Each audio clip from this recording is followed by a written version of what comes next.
네, 오늘 살려야 한다라는 제목으로 함께 말씀의 은혜를 나누어 보도록 하겠습니다.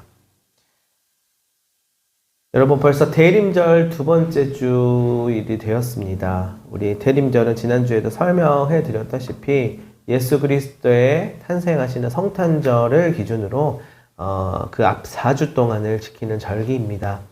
그래서 예수님께서 오시기 4주 전부터 한 주마다 이렇게 초를 키면서 점점 밝아져 이렇게 오거든요. 이 초 색깔이. 그래서 마지막 하얀색까지 가장 밝은 빛으로 오신 예수 그리스도를 생각하고 또 기념하며 또한 함께 그 예수님의 사랑을 더욱더 묵상하는 기간으로 드립니다. 그러니까 중요한 기간이 기독교에서는 또 사순절이라고 있지요. 부활절 전에 4주 동안에 사순절 동안 예수 그리스도의 십자가와 그의 십자가 고난을 통한 그의 보혈과 또한 은혜를 함께 깊이 묵상하는 기간입니다. 그리고 이 대림절 기간에는 특별히 이 교회력이 시작하게 되는 아주 특별한 의미가 있습니다. 예수 그리스도의 오심을 기다리는 의미도 있지만 우리 교회력으로 봤을 때 1년이 시작하는 시작이 바로 이 대림절 기간부터입니다. 그래서 우리는 1월 1일부터 이제 해가 바뀌고 나이가 사실 이제 법적으로 먹어지잖아요. 근데 교회력으로 봤을 때는 대림절부터 벌써 1년이 앞당겨지는 것이에요. 그래서 어떤 분들은 싫어할 수도 있겠지만 그래도 대림절 기간 동안이 우리에게 있어서 더 어떻게 보면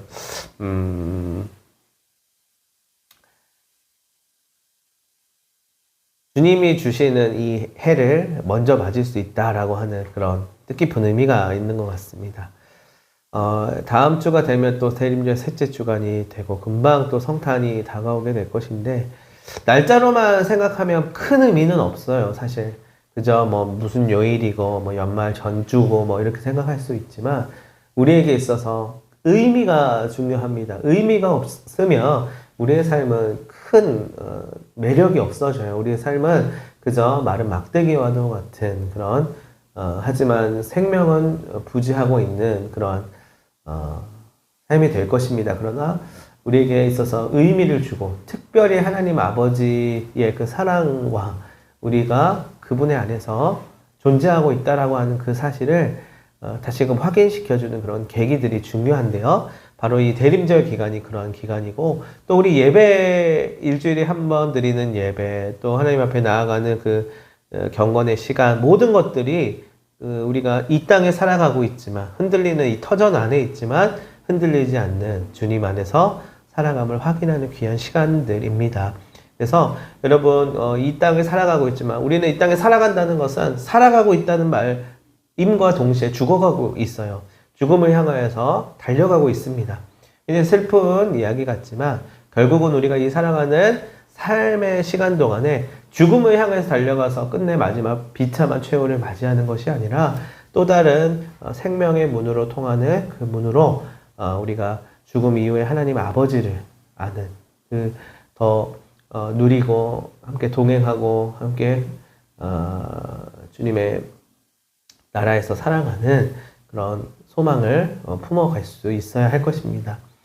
여러분들 혹시 식물 키워보신 적 있으십니까? 네, 우리 교회도 저기 보면은 식물들이 조금 있어요. 그래서 우리 수요일이라고 하는 식물이 있고요. 금요일이라고 하는 식물이 있습니다. 수요일에 물 한 번 주는 애고요. 금요일에 주는 애가 있어요. 그리고 한 달에 한 번 주는 애도 있고요. 여러분 식물을 혹시 키워보신 적 있나요? 예전에 제가 이제 초등학교 다닐 때 화분 키우기 수업 이런 게 있었어요. 식물을 키우는 일이 굉장히 중요해요. 우리 교회도 식물이 필요하지만 각자 여러분의 삶의 자리에서도 꼭 식물을 가까이 하시기를 바라요. 또는 내 주변에 식물이 없다면 식물이 있는 곳으로 가세요. 그래서 거기서 살아있는 생기를 조금 함께 공유할 수 있으면 좋겠어요. 사람이 자연과 멀어지고 이 식물과 멀어지면 뭔가 생기가 빠져나가고 이렇게 메말라가는 그런 기운이 듭니다. 기분이 들어요. 근데 자연과 가까이 하면 오히려 우리가 프레시해지고 다시 리마인드 되는 그런 일들이 일어나는 것 같습니다. 어쨌든 제가 초등학교 때도 화분 키우기라는 수업을 하면서 식물을 이제 접하는 그런 아주 클래스가 있었던 것 같아요. 자, 싹이 나고 줄기가 나고 잎이 나고 꽃도 피우고 멋지게 잘 키우는 사람들이 그 가운데 이제 생겨요. 그래서 이제 신기한 거죠. 토양에다가 씨를 뿌리고 싹이 나고 이렇게 다 이렇게 줄기가 나서 잎이 나는 과정을 보면 굉장히 이제 힐링도 되고 또 즐겁습니다. 제가 이제 예전에 20대 때 연애를 하던 시절에 교제하는 분에게도 이 화분을 선물을 해준 적이 있어요. 조금 이렇게 마음에 힘든 일들이 좀 있었는데 그 화분을 보면서 조금씩 굉장히 이렇게 소소하게 기뻐했었던 그런 기억이 좀 납니다. 어쨌든 식물을 키우는 일은 굉장히 의미 있는 일이고 가치 있는 일이에요. 근데 문제는 뭐냐면 멋지게 이렇게 잘 키워내는 사람도 있는 반면에 키우는 족족 죽이게 되는 경우들이 많이 있다라는 것이에요. 그 중에 한 사람이 저이기도 합니다. 또 저희 집사람이기도 해요. 식물을 막 흥미를 가지고 잘 막 키우면 좋겠지만 너무 좋아해요, 사실. 근데 또 식물을 성취감을 맛볼 만큼 그렇게 잘 키우지는 못하는 것 같아요. 뭔가 어색하고 좀 삐그덕삐그덕 거리면서 소위 말해서 잘 죽입니다. 그래서 식집사님들 요즘에 많이들 있잖아요. 근데 이 공부가 필요한 것 같더라고요. 그래서 이렇게 애완동물을 키우듯이 우리 자녀를 키우듯이 식물도 그렇게 해야 되는 것 같다라는 생각을 하게 돼요. 그러면 대체로 나는 뭘 키우는 것에 소질이 없나 보다라고 생각하게 되는 경우들이 생겨요. 그래서 금방 이제 포기해 버리곤 하죠. 이게 만약에 식물이 아니라 여러분, 근데 비교적 식물은 그렇게 해서 포기가 빠른 거예요. 근데 살아있는 우리 동물이나 또는 강아지, 고양이 같은 그런 이렇게 친숙한 반려동물이라고 한다면 그렇게 쉽게 포기할 수는 없게 되는 것 같아요. 조금 더 아마 신경을 쓰겠죠. 아무래도 아프면 병원에도 데려가고요. 굶고 있으면 먹이기도 합니다. 자, 여러분 식물을 데리고 병원에 가지는 않죠. 그러나 사실 그렇게 해야 된다는 거예요. 영양제도 좀 주고 또 물도 주고. 사실은 식물은 햇빛이랑 물만 잘 줘도 잘 큰다고 하지만 우리가 좀 감수성과 신경 쓰는 그런 빈도가 좀 더 줄어들게 되는 것이죠. 그러나 뭐 반려동물 같은 경우에는 먹이도 때에 맞춰서 줘야 되고 산책도 해야 되고 또 주기에 맞게 주사도 맞아야 되고 또 병원에도 다녀야 되는 것이잖아요. 그런데요, 자, 하물며 사람이라면 어떨까요? 사람. 아기라면 어떻겠습니까? 여러분, 아기 키우기 해보신 적 있어요?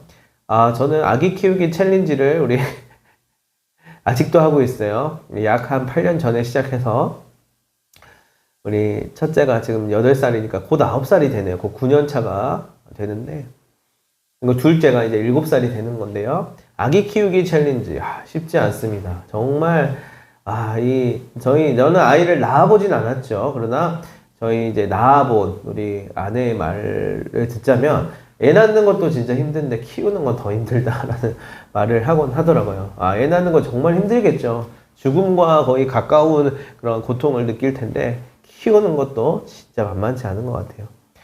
응애 하고 태어난 아기는요, 앞으로 이제 계속 살아야 됩니다. 죽기 전까지는 계속 살아야 되잖아요. 죽을 때까지는 키워야 된다는 거예요. 그래서 우리 모두는 한 아이가 태어나 자라나는 모든 과정 속에서 이 아이와 함께 살아가면서 또한 함께 이 세상 속에서 살아가는 것을 참여하면서 서로 살려주고 그리고 살아나는 과정을 주고받게 되는 것이에요. 그래서 누군가가 힘들어하고 소위 죽어가고 있다면 옆에서 힘을 주고 용기를 주면서 다시 살아낼 수 있게끔 해줘야 합니다. 조금 먼저 살게 된 사람, 조금 나중에 살게 된 사람, 조금 먼저 태어난 사람, 조금 나중에 태어난 사람들이 한 공간에서 한 시간대를 살아가는 게 우리의 세상이잖아요. 그러면 서로가 같이 살아나갈 수 있도록 힘을 주고 용기를 주면서 살려줘야 한다는 것이에요. 그리고 나도 그럴 때가 나 또한 있었으며 옆에서 누군가가 그때마다 힘과 용기를 주었다라는 사실을 우리는 기억해야만 합니다. 그리고 지금도 그 사랑과 또한 함께 살아가는 지원을 받고 있다는 것이에요. 이게 바로 여러분 더불어 살아가는 세상입니다. 각자가 살아가는 경쟁 사회는 살아가는 게 숨 쉬는 게 더 힘들죠. 그러나 더불어 사는 세상은요, 살아갈 맛을 느끼게 해주는 것이에요. 함께 사는 세상, 서로 살려주는 세상이 될 수 있는 것입니다. 여러분, 그런 세상에서 살고 싶지 않으신가요? 그런 세상에서 지금 내가 살아가고 있다는 것을 여러분들 느끼고 싶지 않으신가요? 근데 만약에 말로만 그냥 살려야 한다라고 하면서 진정성이 안 담겨 있다든지 아니면 자기 살기에만 바빠서 남이 죽든지 말든지 신경 쓰지 않는 세상이라고 한다면 뭔가 살맛나는 세상은 아닌 것 같아요. 혹시 우리가 살아가는 세상이 아닙니까? 저는 TV 프로그램을 볼 때 사람 사는 세상, 사람 살기에 살맛이 나는 세상을 느끼게 해주는 프로그램들을 좋아합니다. 물론 예능 프로그램 막 재밌게 웃고 떠들고 막 이렇게 하는 것도 좋죠. 근데 좀 이렇게 예전에 인간극장이라든지 인생 다큐, 사람이 좋다 뭐 이런 거, 또 자연인 이렇게 나오는 그런 나는 자연인이다 이런 프로그램들 보면 그 안에 스토리가 있어요. 사람이 살아가고 있는 그 애절한 맛이 느껴지는 것 같아요. 그리고 최근에 제가 봤던 TV 프로그램 중에서 퍼즐이었나, 인생 퍼즐이었나, 어쨌든 해외 입양된 분을 다시금 이렇게 연결을 해서 본 부모님과 만나게 해주는 그런 프로그램이 좀 생겼더라고요.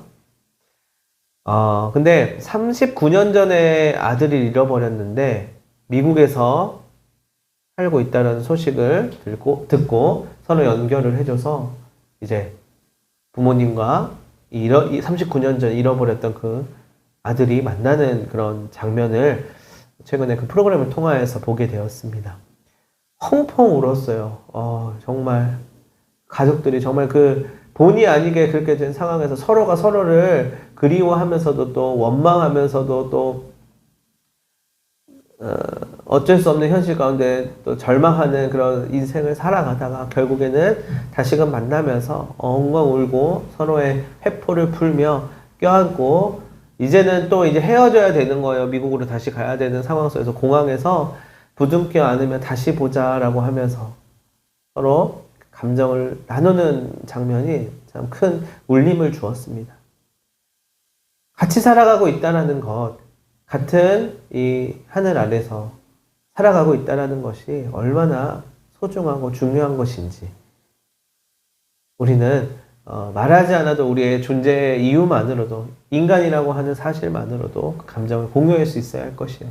그러나 남들이 어떻게 살든지 말든지 남들이 살아있건 죽어있건 남들이 뭐 고통스러워하건 뭐 절망에 빠져있건 나만 안 그러면 된다라고 하는 그런 여러분 그러면서 사실 다들 살아가고 있어요. 근데 그게 이제 생존 본능으로서 자기 스스로의 자기 동일성을 반복해가지고 자기가 살아나는 데만 급급한 인생을 살아간다면 이 세상은 아무도 남아있지 않게 될 것이에요. 나 혼자만의 외딴 섬에 살아있는 것과 같은 감정과 느낌이 들 것입니다. 그래서 우리는 뭘 해야 되냐면 우리 말씀의 제목처럼 살려야 하는 거예요. 나도 살고요. 남도 함께 살아가야만 하는 것이에요. 자, 오늘 본문의 말씀은 창세기에서 홍수 심판이라고 하는 아주 유명한 이야기를 다루고 있습니다. 그리고 그 나오기 직전의 상황을 특히 보여주고 있습니다. 그 스토리 안에서의 지금 방주를 만들어가는 장면을 보여주고 있죠. 세상에 악이 너무나도 넘쳐서 서로가 서로를 살리는 것이 아니라 도리어 반대의 모습으로 살아가고 있는 상황이 지금 이 상황이에요. 하나님께서는 그러한 모습들이 안타까우셨습니다. 처음 태초에 세상을 창조할 때는요, 그렇지 않았어요. 심히 보시기에 좋은 세상이었다라고 말씀하셨습니다. 그러나 죄가 들어오고 넘쳐나면서 이전에 좋았던 모습은 보기 힘들어졌어요. 그래서 하나님께서는 다시 재창조하시는 결단을 내리게 된 것이지요. 그래서 오늘의 본문 이후에는 홍수 심판이 일어나는 장면들이 나오는 것이에요. 이제 그 스토리에서 절정에 이르게 되는 거예요. 그리고 나서 다음 주에 우리가 다룰 부분은 우리가 대림절 이제 셋째 주잖아요. 정말 우리를 위해서 오신 그 주님이 죽어가고 있는 영혼을 다시금 살리시기 위해서 오신 것처럼 정말 이 방주의 의미라고 하는 것은 죽음을 의미하는 게 아니라 새로운 삶으로, 새로운 인생으로, 새로운 생명으로 거듭나는 것을 의미하는 것이에요. 그래서 우리 대림절 셋째 주간에 함께 나눌 말씀에 있어서도 그런 의미를 함께 되새길 수 있으면 좋겠고요. 또 그 다음 주에 우리 넷째 주에는 정말 이제 아기 예수가 이제 오시는 거예요. 그 스토리라인 안에서 이제 절정으로 치닫는 것이죠. 그리하여서 정말 성탄. 야, 이거는 시작인과 동시에 완성이에요. 성취입니다. 구약에서부터 이루어진 말씀이에요. 약속입니다. 성취입니다. 여러분, 이러한 이 스토리 라인을 함께 나누고 공유하면서 그 스토리 안에 우리가 함께 참여하고 있다라는 사실을 기억해야만 할 것이에요. 여러분, 지금 이 창세기 나오는 홍수 이야기의 스토리 라인 안에서는 결국은요, 뭐냐면 홍수 심판하였다라고 하는 것이 키포인트가 아니에요.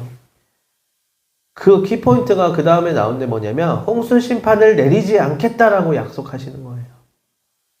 소위 말해서 무지개로 언약을 맺으시는 부분이 바로 그 부분입니다. 오늘날의 무지개는 뭘까요? 예수 그리스도. 그리고 나를 이곳에 보내셔서 복음으로 인해서 살아가게 하는 복음의 증거자가 되게 하신 것이 이 무지개와도 같은 상징인 거예요. 오늘 우리가 보았던 본문 말씀은 바로 그 홍수 심판이 있기 바로 직전에 하나님께서 노아를 통해 방주를 제작하라고 하시는 그 말씀하시는 부분 우리가 읽었습니다. 하나님은 모든 것들을 다 쓸어버리고 나서 다시 흙과 생기로 만드셔도 됐을 텐데 노아에게 말씀하셔서 동물들 각 한 쌍씩과 노아의 가족들을 방주에 태워서 홍수 심판으로부터 살게끔 하십니다. 왜였을까요? 바로 하나님의 살려야 한다는 의지가 있었기 때문이었을 것입니다. 비록 죄악이 가득한 세상이었고 더는 두고 볼 수 없었던 상황이었지만 남은 자들을 통하여서 새로운 세상으로 회복시키고자 하신 것입니다. 말로만 회복시키자, 살려야 한다 말하고 사실상 제대로 된 관심도 없고 진정성 담긴 마음도 없는 그런 것과는 달랐습니다.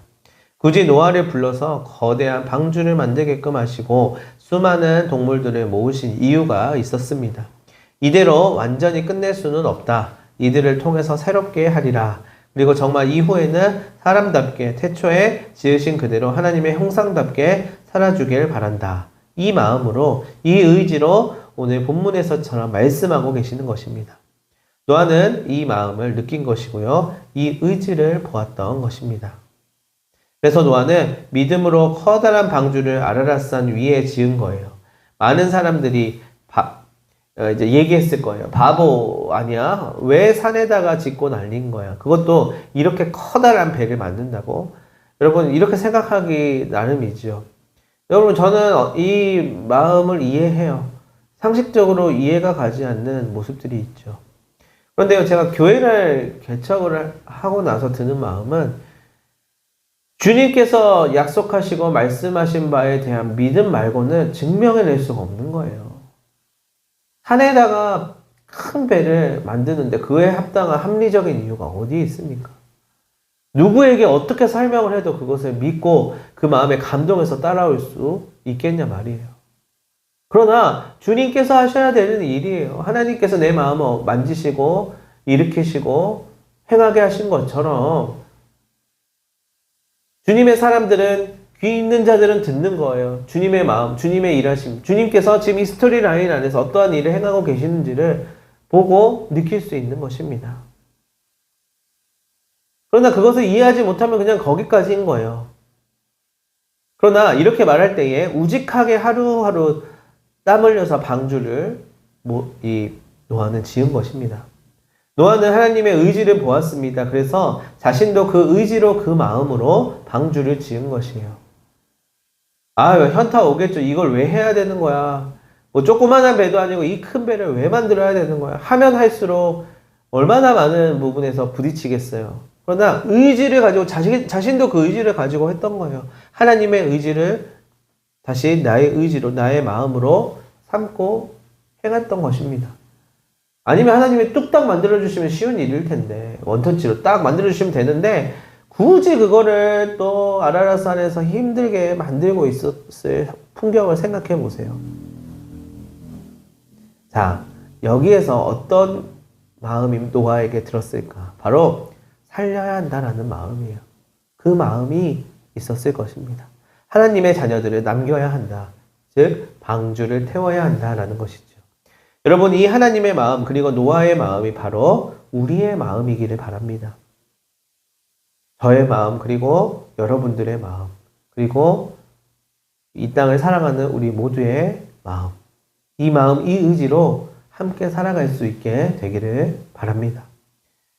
그리고 여러분들도요, 소중한 사람들, 그리고 가족과 친구들에게, 또한 주변에 있는 나의 동료들에게, 나의 자녀들에게 진정으로 사는 길을 서로 나누고 공유하며 알려주시기를 바랍니다. 예수 그리스도 이분으로 인하여서 얻는 생명으로 인해 회복되는 기적을 선물하시기를 바랍니다. 가장 좋은 선물이 이 선물이지 않을까요? 함께 구원을 나누고 하늘나라를 소망하고 함께 이 하나님 나라 안에서 이 멤버십을 가지고 살아간다는 것, 그것만큼 좋은 선물이 어디 있을까요? 그리고 무엇보다도 죽어가고 있고 슬퍼하고 있고 아파하는 이들에게 찾아가서 위로가 되어주고 용기를 심어주고 힘을 실어주며 함께 살아가 주시기를 간절히 바랍니다. 그것이 우리가 해야 할 몫이고요. 우리가 하나님을 믿고 하나님의 마음으로 살아가는 삶이 될 것입니다. 여러분, 최근에 많은 또 이 지구촌에도 어려운 일들, 생명이 죽어가고 살리기보다는 서로가 서로를 해하는 일들이 많이 일어났죠. 안타까운 사건들도 많이 있었습니다. 그 과정에서 우리가 할 수 있는 것은 무엇일까요? 다른 어려운 일들, 우리가 할 수 없는 일들보다 살려야 한다는 의지를 함께 갖는 거예요. 그리고 함께 살기 운동을 실천해 가는 것입니다. 그리고 실제로 그렇게 하는 사람들이 있습니다. 저는요, 제가 목회를 하고 교회를 섬기고 제 남은 인생을 주님 부르심 따라서 살아가는 삶에 있어서 많은 것을 바라지 않아요. 물론 우리 하나님께서 그러실 것입니다. 그저 이 살려야 한다라는 이 마음, 이 의지로 살아가는 거예요. 그리고 이 마음으로 저도 이 예배당에 나오는 것이고요. 또한 사람들을 만나는 것이고 저에게 주어진 삶을 살아가는 것입니다. 뭐 얼마나 많은 성취를 하지 않아도 되고요. 또 얼만큼 내가 어떤 업적을 남기지 않아도 됩니다. 그런데 한 가지 욕심 아닌 욕심이 있어요. 바로 서로 이 마음과 의지를 나누는 거예요. 이심전심이죠. 함께 공감하는 것입니다. 그게 어떻게 가능해? 각자가 살아가는 삶이 있는데, 각자가 목표를 가지고 지향하는 살아가는 삶이 있는데 어떻게 이 마음을 공유하고 소위 말해 텔레파시가 통할 수 있겠니? 물어볼 수 있죠. 여러분, 과학적으로 생물학적으로 불가능하다고 말하는 게 맞을지도 몰라요. 그런데 그러면은요, 교회가 존재할 이유와 가치는 없어집니다. 하나님 나라의 가치를 공유해야만 각자 다른 개성들이 각자 다른 자유를 가지고 있지만 그 자유를 통하여서 이 한 마음과 한 뜻을 품어야 한다는 것이에요. 여러분, 저는 거기에 있어서의 저의 꿈과 소망이 있습니다.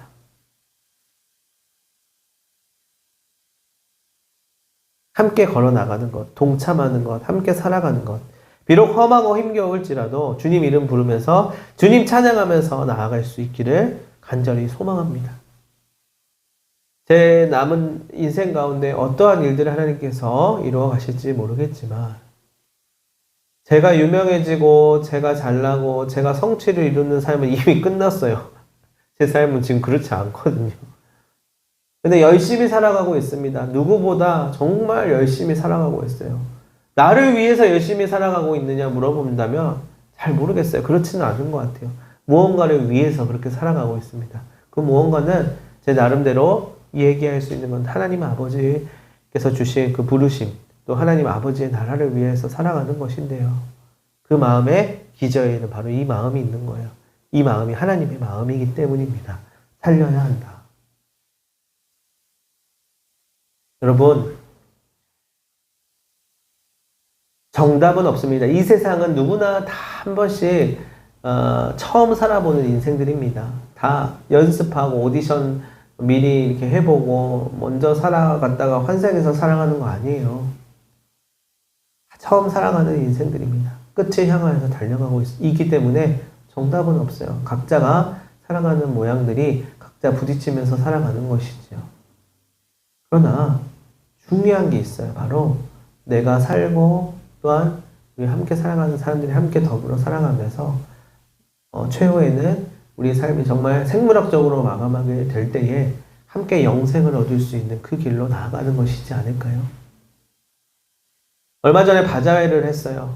우리 교회 홍보해가지고 우리 교회 장사하려고 하는 거 아니에요. 가격을 매겨서 막 말도 안 되는 가격 매겨가지고 우리가 수익을 남기고자 하는 거 아니었어요.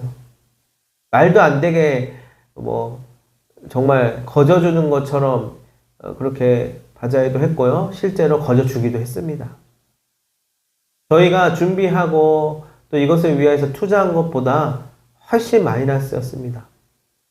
그만큼 사람이 없었고 안 팔렸다 뭐 이런 의미를 말하는 게 아니에요.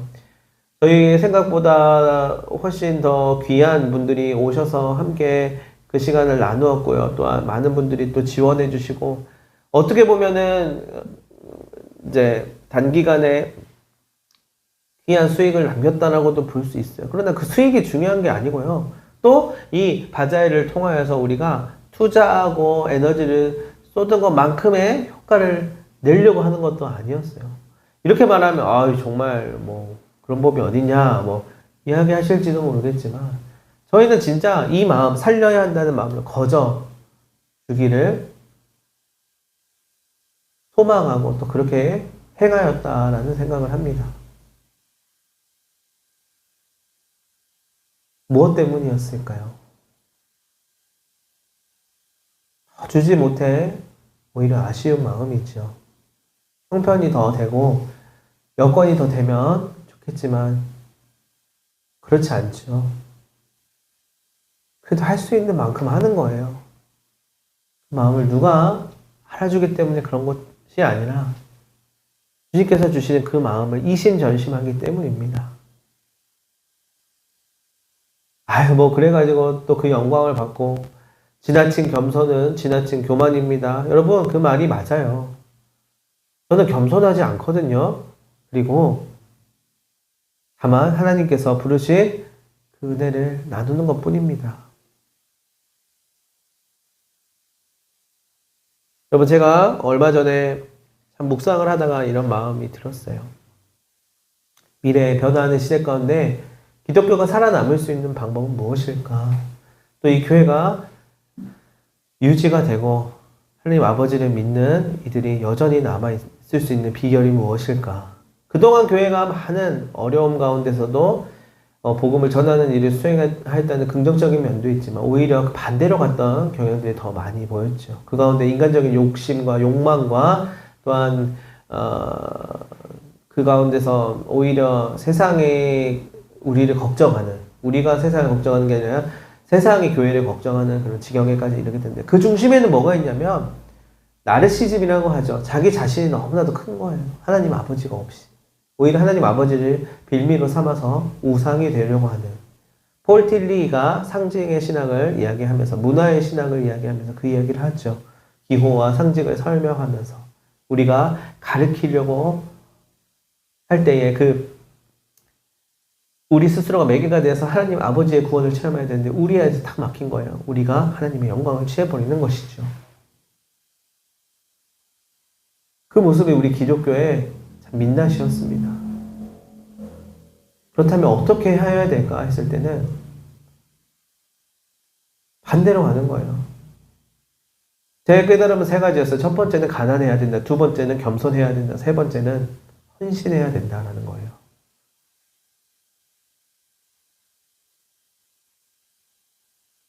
마지막 헌신해야 된다. 이 부분이 중요합니다. 패션. 이것이 우리의 마음을 움직이게 한다는 사실을 우리는 기억해야만 해요. 그래서 목회를 할 때요. 설교를 아무리 잘하고 아무리 좋은 그런 센스와 뭐 정보력과 또한 행정 능력을 가지고 있어도요. 헌신을 하지 않으면 교인들이 따라오지는 않아요. 그러나 조금 부족하고 좀 이렇게 띠란 모습이 있어도요. 정말 헌신된 삶을 살아가고 있는 그런 사람에게는 마음을 줍니다. 뭔가 해보자라고 했을 때 그 마음을 주고 따라가게 돼요. 그게 사람이에요. 예수 그리스도의 패션이 없었다면, 그저 그냥 매직으로 탁 이렇게 구원을 이루셨다면 우리 예수 그리스도를 따라갈 만한 어떠한 가치를 느끼지 못했을 거예요. 근데 그 헌신이 점점 잊혀져 가고 그 수준이 떨어져 가고 있는 우리 교회의 실상을 보게 됩니다. 목이 너무 고다지고 너무 어깨가 올라가 있어요. 그 영성을 정말 가지고 정말 삶을 가운데 들어가 보자 해서 교회도 개척을 하였습니다.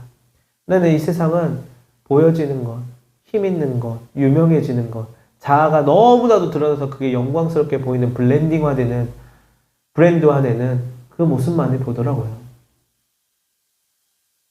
그렇지, 기독교의 영성. 그러나 나는 그렇게 안 살 건데, 다 그렇게 안 사니까. 여러분, 그런 수준으로 하향 평준화되어서 기독교를 저급하게 만들어버리는 우리의 삶을 보게 됩니다. 멋있지 않아.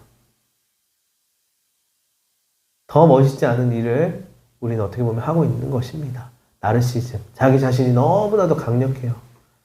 눈에 보여지는 것에 목숨을 겁니다. 장사해보려고 하는 거예요, 다. 장사. 기독교 보찜 들고 풀어가지고 장사하는 것입니다.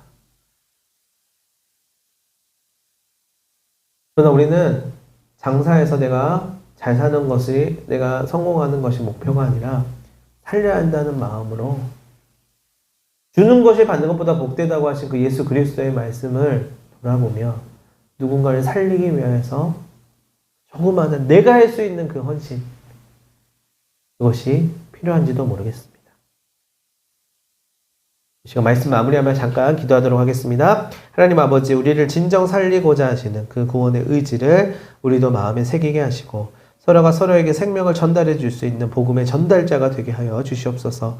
그리고 험난하고 힘겨운 인생길을 걸어갈 때에 함께 짐을 져주고 쓰러질 때 일으켜주면서 서로 살리는 삶을 살아갈 수 있게 하여 주시옵소서.